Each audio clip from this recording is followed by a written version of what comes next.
Saya sebenarnya lebih ke hobi, di mana hobi itu kalau dilakukan dengan sepenuh hati, akhirnya karya itu akan menjadi indah.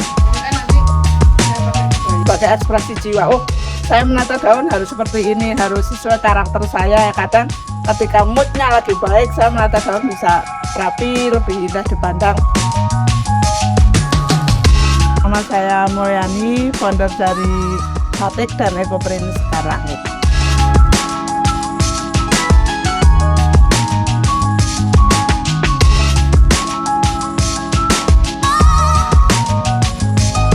Karya imajiner di otak saya, rasa saya tuangkan di selembar kain.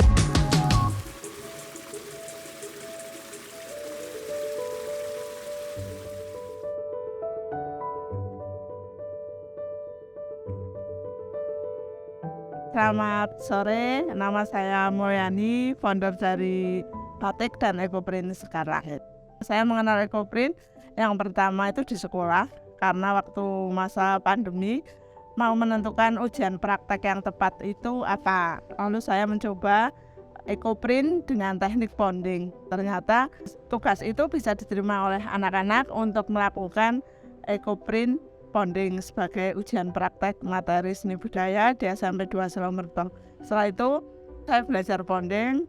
Ternyata saya diberitahu oleh teman saya bagaimana kalau menggunakan teknik STEM, karena Ecoprint ada dua teknik, yaitu bonding dan STEM. Akhirnya saya mempelajari bagaimana teknik STEM itu.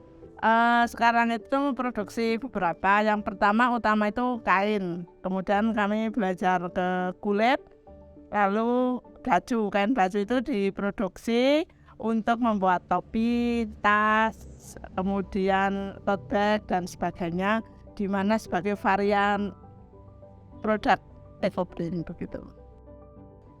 Saya sebenarnya lebih ke hobi, di mana hobi itu kalau dilakukan dengan sepenuh hati, akhirnya karya itu akan menjadi indah.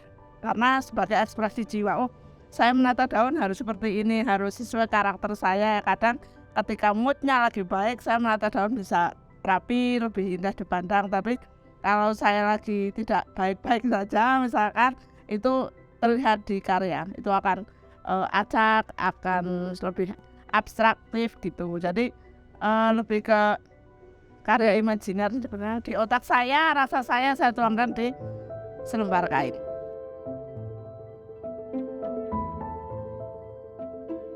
Saya sebagai guru tari, saya menciptakan sebuah karya, di mana karya itu juga untuk memperkenalkan Ecoprint.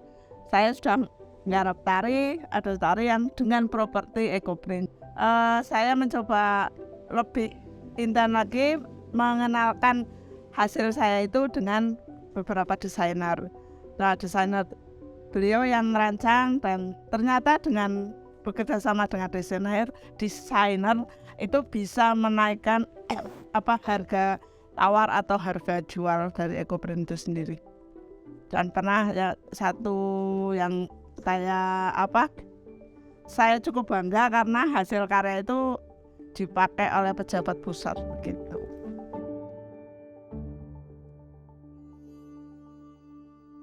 Sebenarnya saya tidak sendiri, banyak kawan-kawan yang di belakang saya. Kalau saya kan cuma motivator ya, kebetulan ada Mas Rafe, kemudian Mas Sri dan lain sebagainya, itu yang mendukung dari terus berjalannya Ecoprint ini.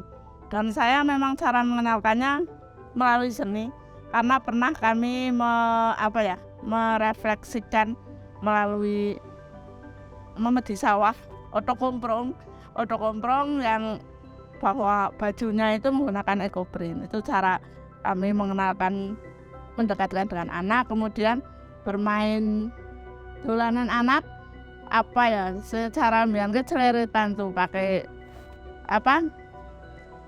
kain terus mabur itu loh.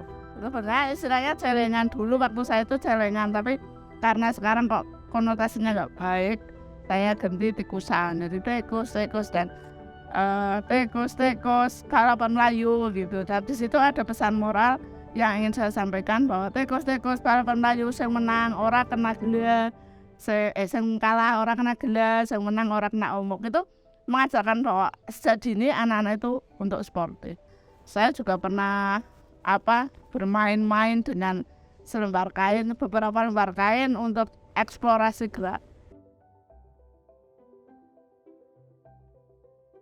Pengenalan ekoprint, ada beberapa kawan sebenarnya yang berjuang mengenalkan ekoprint itu melalui pelatihan-pelatihan di desa-desa. Tapi kalau saya lebih ke sekolah. Jadi saya sebagai guru tamu di SMK Kepel, di SMA Kaliwiro dan lain sebagainya, saya sebagai guru tamu untuk mengenalkan ekoprint. Saya lebih ke sekolah.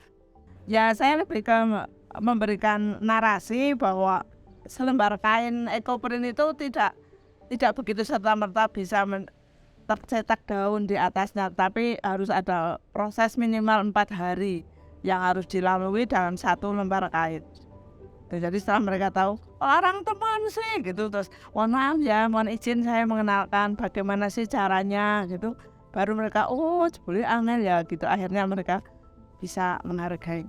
Kalau yang sudah biasa mengenal ekoprint, harga tinggi pun siap, apalagi berkarakter.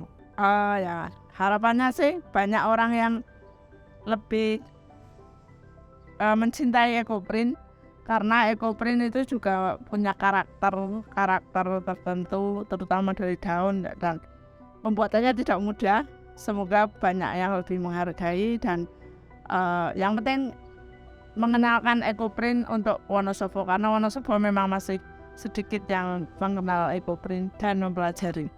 Akan saya perjuangkan sampai minimal itu ada beberapa yang menggunakan ekoprint di Wonosobo.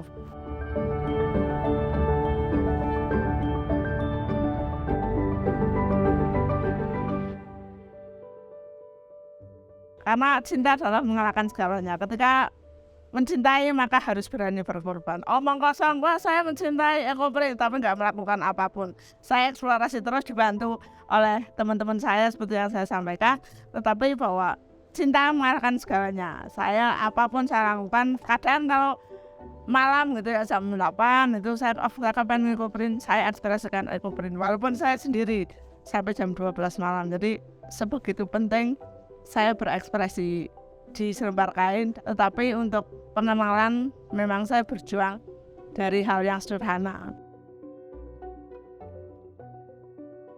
Kepada generasi muda, jangan pernah takut untuk mencoba. Setelah mencoba, mengertilah, kemudian cintailah. Karena dari cinta itu akan lahir karya-karya yang indah. Soal hasil, hanya Tuhan sendiri yang akan memberikan anugerah lewat segala cara.